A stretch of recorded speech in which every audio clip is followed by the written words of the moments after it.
Well, good morning, WellHouse Church. I'm excited to be with you again. I'm excited to be continuing our series, I Am, with you this morning.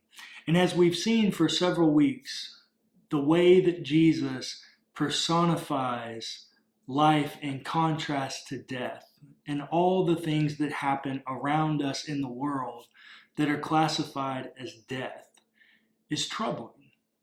Because we have all this trauma and all this pain, and the internet age has only made that worse. We absorb so much content and so much news and media about pain and death, from school shootings to murders to the tragedy in Afghanistan to you name it. We experience so much pain and death. And all of us, whether we know it or not, spend our lives looking for a way to deal with that pain, a way to leave that pain and find what we might call bliss. Find some state of existence that is blissful, that is removed from pain and trauma and experiences of death. And we might spend our whole lives looking for that. We might spend our whole lives looking for it in some really good and healthy ways. Then again, we might spend our whole lives looking for it in some unhealthy ways, some ways that further add and compound pain and death and trauma to our existence. Our person was never intended to deal with this much pain and trauma in the world. And as such, we have this innate need that we have to do something with this pain. We have to find some release or escape from this pain. And Jesus tells us a metaphor, a story about dealing with this pain. And I don't have time to go into it today, so make sure you check out a closer look tomorrow where Clayton and I dive into it. But this story is about sheep and a pen and gate and gatekeepers and bandits and thieves. And it's this really cool story about how Jesus is making a metaphorical or parable statement, of which he ends up saying in verse 7, "So again Jesus said to them, 'Very truly I tell you, I am the gate for the sheep. All who came before me are thieves and bandits, but the sheep did not listen to them. I am the gate.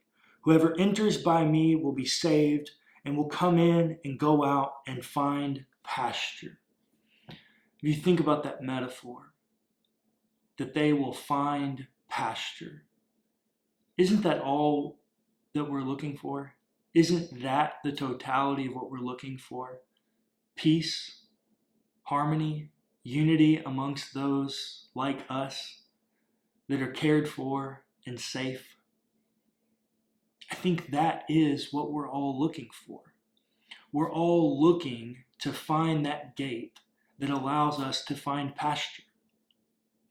Some of us have done it in unhealthy ways and tried to find it through alcohol or drugs or relationships or putting our identity somewhere else. But if we're honest with ourselves, we can believe what Jesus says, that he is the gate and that any who enter through him will be saved. We are the sheep, and we're all looking to enter the gate that is Jesus, so that we might find pasture, that we might find relief from this experience of death and pain and trauma, that we might have some experience of bliss in our lives. Well, Jesus then takes it one step further, and actually this is a different I am statement, but they're joined together, and I can't not tell you about this one in the context of Jesus being the gate. He says, "I am the good shepherd. The good shepherd lays down his life for the sheep." See, that's the thing about finding pasture. We find pasture, we find bliss through the gate, which is Jesus. But Jesus also, once we enter through the gate and find pasture, Jesus becomes our protector, our shepherd for us in our bliss. And he protects us from things that are greater than what we can handle. So yeah, we may be out in pasture and we may find experiences of ants. We may find experiences of fear or being afraid. But what Jesus promises is that he protects us and he offers life to us because he gave his own life for us. He continues the metaphor and says he's not like a hired hand who would just is only here for the paycheck. It's not a monetary or possessionary idea for Jesus. It's clearly an idea of love, an idea of care. Jesus is both the gate and the shepherd, so that he's not only our way to bliss, but our protector of bliss. And we experience this bliss, we experience this tranquility, this life of pasture, because Jesus gave his life for his sheep. The cross is not some moment that we can look to as fire insurance. The cross is Jesus taking on the death that we live a reality of each and every day, an experience of death, so that he can 3 days later resurrect, that he can conquer death, and in turn offer genuine experiences of life.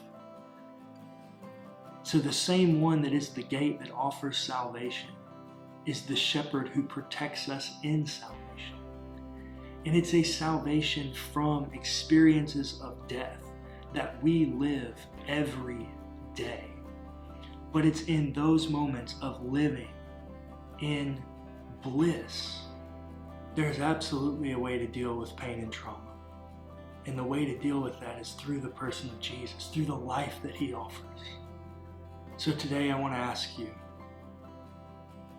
have you entered through the gate? Are you trusting in the protection of the Good Shepherd?